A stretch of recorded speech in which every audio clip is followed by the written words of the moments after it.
చంపేసి మైసూరు మొత్తాన్ని బ్రిటిష్ వాళ్ళు సొంతం చేసుకున్నారు. ఇలా ఈ విధంగా ఒక్కొక్క సామ్రాజ్యాలను వరుసగా దక్కించుకుంటూ వచ్చారు. ఇక చివరికి బ్రిటిష్ వారికి సహాయపడిన వారిలో 2 రాజులు మిగిలారు. వారి సిక్కు ఎంపైర్ రంజిత్ సింగ్ మరియు హైదరాబాద్ నిజాం నవాబ్.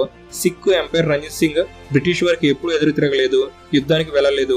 దాంతో అతను ఉన్నంత వరకు వారి మధ్య అలా బంధం నడిచినా చివరికి ఆయన చనిపోగానే వారి రాజ్యాన్ని కూడా బ్రిటిష్ వారు ఆక్రమించేశారు. ఇక ఫైనల్లీ మిగిలింది హైదరాబాద్ నిజాం నవాబ్. ఈయన ఎప్పుడూ కూడా బ్రిటిష్ వారికి విధేయతతో ఉండటంతో ఈయన వదిలేశారు. ఇక ఇలా పూర్తి భారతదేశం అంతా వీరి చేతుల్లోకి వచ్చేసింది. ఇలా రాగానే బ్రిటిష్ వాళ్ళ మహారాణి అయిన విక్టోరియా మహారాణిని ఇండియాకి పిలిచి ఇండియాకి కూడా ఆమెను మహారాణిగా ఎంపైర్ గా బ్రిటిషర్లు ప్రకటించేసుకుని అలా భారతదేశాన్ని 1858 నుంచి 1947 వరకు కూడా దాదాపుగా 90 ఏళ్ల పాటు దౌర్జన్యంగా మనల్ని దోచుకుంటూ హింసిస్తూ ఘోరంగా వాడుకుంటూ వారు సుఖంగా బ్రతికారు.